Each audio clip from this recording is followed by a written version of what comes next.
Hi everyone, it's Barry from Los Angeles. I took an all-night trip to be with my family in Los Angeles. And this week's Parsha is Kedushim. It says in the beginning of the Parsha, Tiyeh Kadosh ki ani kadosh, in, in so many words. In other words, be holy because I'm holy. So what does that mean?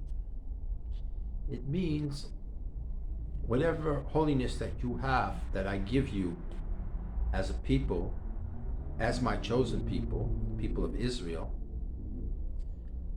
this, when you imitate my laws and what I expect from you as a people, then you'll be holy.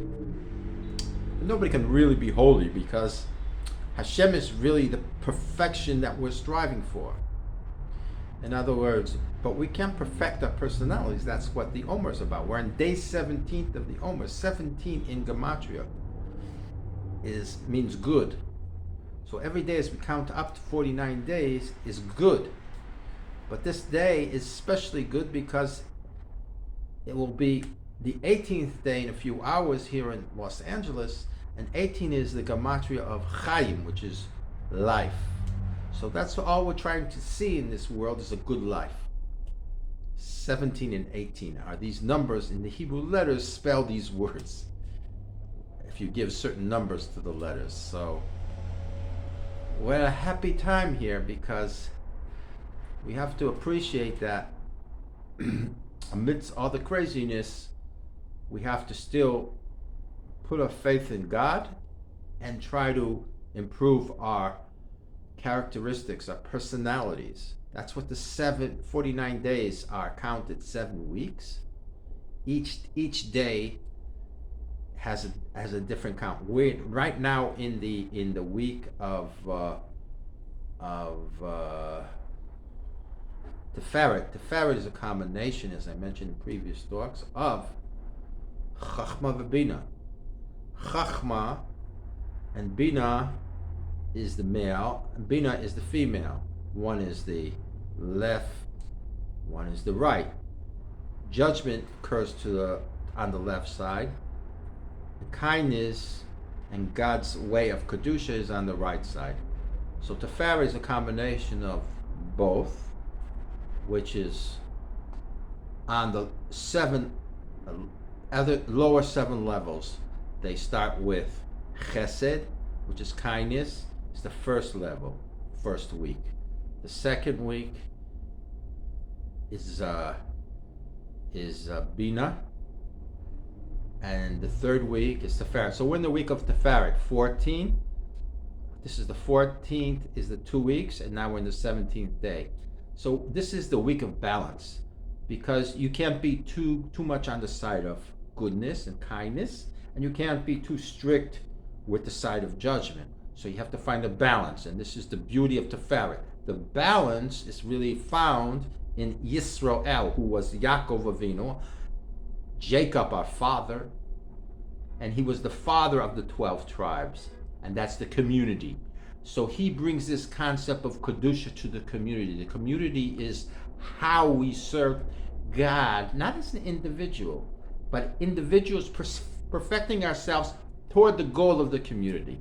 Isn't that beautiful? We don't have to be, it's not an I, me type of experience. It's a you and I are together, and we're working together for serving something greater than ourselves. And if we can see something greater than ourselves, greater than our ego, that's Hashem, that's God.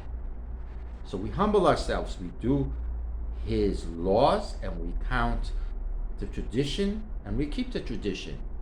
Now it appears that the Jews are constantly under fire in Israel, even in America, but it's not. It's just a test of your faith.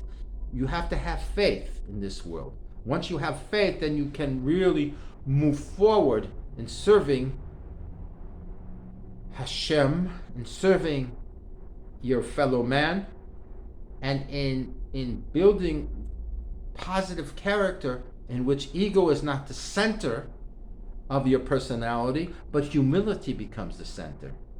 The other religions are not so humble. they're attacking, they're doing things against the Jewish people. So they lack certain understanding of what's important.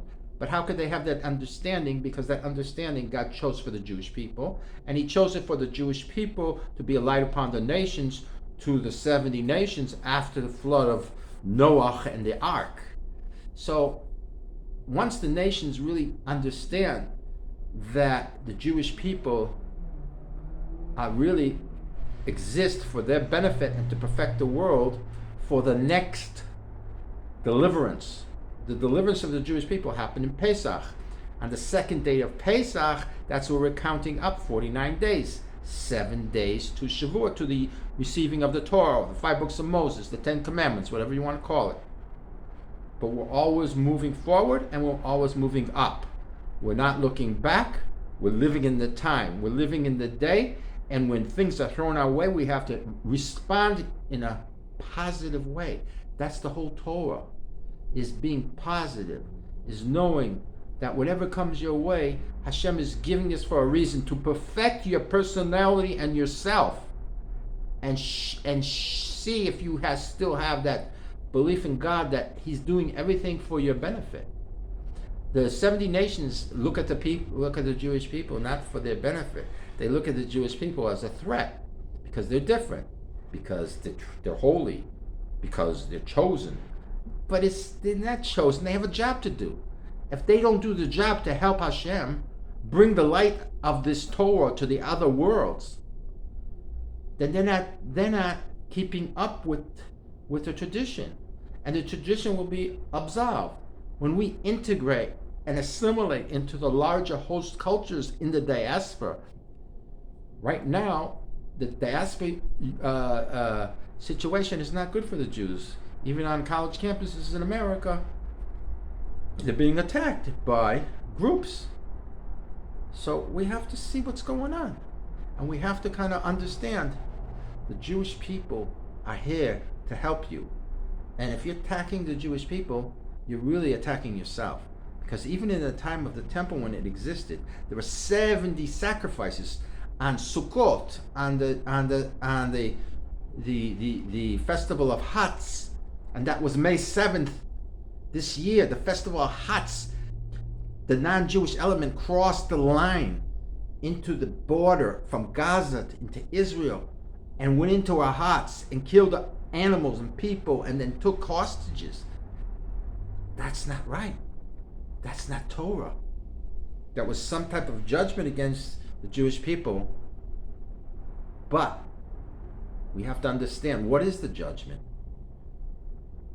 If the judgment of the Jewish people is to be unified, then we need to be unified. If there's a right and a left, where the right is a chesed and the left is judgment, and politically we have a right and the left, but they're not together, then they're not fulfilling the will of God for unity.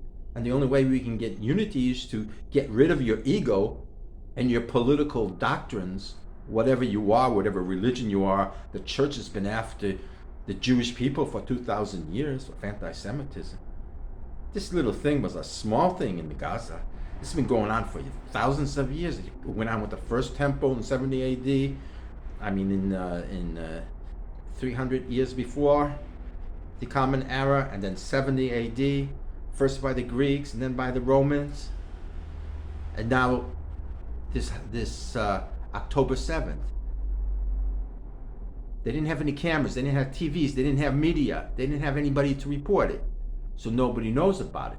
But this was done really on a smaller scale, which was still fairly large scale. Over 1,000 people were kidnapped. Many people were killed. The soldiers are dying. They're trying to defend our borders. And then the world saying, oh, the peace, this, restraint, hold back. That's not the idea. The idea is something very, very different. Something very hidden and something very deep.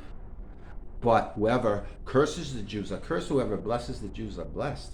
And that's what the 70 nations who used to have 70 sacrifices on the Sukkot holiday, the day that they were attacked, October 7th. There was no sacrifices. The temple was destroyed. So let's come into the backyard of the Jewish people. Let's make some fun because God's grace is not with him. But you're wrong, because God promised to Abraham, Isaac, and Jacob that one day, in the real redemption, the real Messiah comes, then you will be truly liberated. You'll understand who and what I am about, and why I made you the scapegoat for the 70 nations, why they trampled upon you. But no, I'm going to save you because I haven't destroyed you yet. Because just like Moses was so humble when he said, you took these people out of Egypt. The Egyptians are at their back. They were by the sea.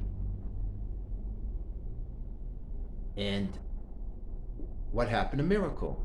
The sea split, they went through, and as the Egyptians came halfway through with their whole army of 600 chariots, the sea closed and everybody was killed except Pharaoh, the king. Now the king of Israel was saying to himself, you see what I did? I saved one guy. The guy that was making all the trouble for the Jews, throwing babies into the Nile. Okay? That same God never disappeared. But that king of Egypt disappeared. That civilization of Egypt disappeared. That civilization of Greek, at the destruction, Assyrian Jews, at the destruction of the first temple, and the Babylon, the destruction of the second temple 2,000 years ago. We're still here. Israel's still here. These civilizations are gone. There's no more Greeks. There's no more Romans. The church is their ideologies is to loot, to kill, and even part of the Muslim tradition that they're talking about, the Quran and what it believes. It's fabricated, and they use the text from the Jewish text to pervert the real truth of Torah. The Catholic Church did the same thing. So wake up, world. Wake up. You better start thinking about the Jewish people in a different way. You better see the light of the Jewish nation, because there will be a final judgment. And right now we're in Tiferet. There's a balance right now because there's 7 weeks left. And Tiferet is like, it's a hold station. We got to be stable. We got to know what's going on. But we have to never lose our faith. So in this Shabbos, Kadosh Tiyeh Kadosh, be holy because I'm holy. Because that connection that keeps you with the Sabbath, that keeps you with God, that keeps you connected, is the one saving your life right now. And unfortunately, it's created sometimes disunity and turmoil to bring the nation together, to bring people back to Hashem, to bring the unity of the Jewish people, who is sometimes not so accepting of each other, and that we have to be one as a nation. And that is our purpose. So with that said in mind, have a good Shabbos. Barry from Los Angeles.